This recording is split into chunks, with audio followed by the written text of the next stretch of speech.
உங்கள் தந்தி1 தொலைக்காட்சியில் தினமும் ஒரு சர்ப்ரைஸ் மாலை 6 முதல் 7 மணி வரை காணத் தவறாதீர்கள்.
தேவையற்ற அனுமானங்கள், அரசியல் தவறான புரிதல்களுக்கு ஓய்வு கொடுக்க விரும்புகிறோம் என அன்னபூர்ணா உணவக நிர்வாகம் எக்ஸ் தளத்தில் பதிவு ஒன்றை வெளியிட்டிருக்கிறது. இது பற்றின கூடுதல் விவரங்களை செய்தியாளர் ஹரிதாஸ் வழங்கிட கேட்கலாம். ஹரிதாஸ், வணக்கம். அன்னபூர்ணா உணவக நிர்வாகம் வெளியிட்டிருக்கும் விவரங்கள் என்ன?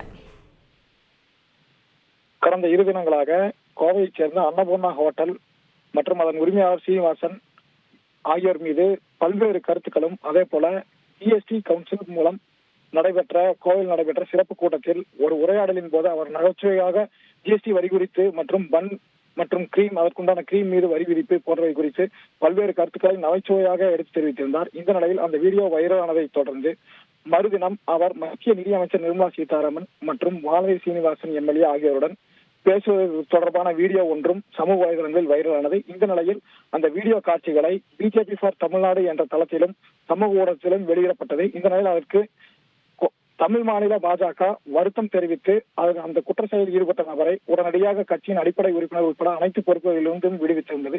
இந்த சூழ்நிலையில் தற்பொழுது அன்னபூர்ணா ஹோட்டல் நிர்வாகம் அவர்களுடைய எக்ஸ் தளத்தில் பதிவு ஒன்றை வெளியிட்டுள்ளது. அதில் அவர்கள் கூறியிருப்பதாவது: எம்எஸ்எம்இ உடனான சிறப்பு கலந்துரையாடலின் போது மத்திய நிதியமைச்சருடன் எங்களுடைய ஹோட்டலின் தலைவர் சீனிவாசன் அவர்கள் எடுத்துக் கூறிய விவகாரம் வைரலானது. அதனைத் தொடர்ந்து மறுதினம் அது குறித்து விவரிப்பதற்காகவும் எடுத்துக் கூறுவதற்காகவும் மத்திய நிதியமைச்சர் மற்றும் சட்டமன்ற உறுப்பினரான வானதி எம்எல்ஏ ஆகிய இருவரையும் நேரில் சந்தித்து விளக்கமும் அதற்குண்டான புரிதல் சம்பந்தமான எடுத்து கூறப்பட்டது. இந்த நிலையில் தற்பொழுது அந்த காட்சிகளும் வைரலாக வேண்டுமென்றே வெளியிடப்பட்டது. அதற்குண்டான நபரை கட்சியிலிருந்து விடுவித்துள்ளதாக பிஜேபி ஃபார் தமிழ்நாடு என்ற சமூக வலைதளத்திலிருந்தும் அந்த பதிவு நீக்கப்பட்டுள்ளதாக தமிழக பாஜக தெரிவித்துள்ளது. அதற்கு நன்றியை தெரிவித்துக் கொள்கிறோம். மேலும் மத்திய நிதியமைச்சருக்கு இது போன்ற ஜிஎஸ்டி கவுன்சில் மூலம் நடைபெறும் சிறப்பு கூட்டத்திற்கு ஏற்பாடு செய்து கொடுத்த சட்டமன்ற உறுப்பினர் வானதி சீனிவாசன் மற்றும் மத்திய நிதியமைச்சர் ஆகியோருக்கும் நாங்கள் நன்றியை தெரிவித்துக் கொள்கிறோம். மேலும் வர்த்தக அமைப்புகள் மற்றும் ஜிஎஸ்டி குறித்த கூட்டத்தை ஏற்பாடு செய்வதற்கு நன்றியை தெரிவித்துக் கொள்வதோடு மட்டுமல்லாமல் இது போன்ற 2 நாட்களாக உலகில் வரும் பல்வேறு சர்ச்சைகளுக்கு முற்றுப்புள்ளி வைக்க விரும்புகிறோம். அதாவது தேவையற்ற அனுமானங்கள் மற்றும் அரசியல் தவறான புரிதல்களுக்கு ஓய்வு கொடுக்க விரும்புகிறோம். இதனை இத்துடன் நிறுத்திக் கொண்டு அடுத்த கட்டத்தை நோக்கி நகர்ந்து செல்ல நாங்கள் விரும்புகிறோம். அதே போல இத்தனை நிகழ்வுகளுக்கும் எங்களுக்கு ஆதரவு மற்றும் உத்வேகம் அளித்து உடனேயே இருக்கும் வாடிக்கையாளர்கள் மற்றும் கோவையை சேர்ந்த பொதுமக்களுக்கு நாங்கள் முதலில் நன்றியை தெரிவித்துக் கொள்ள விரும்புகிறோம்.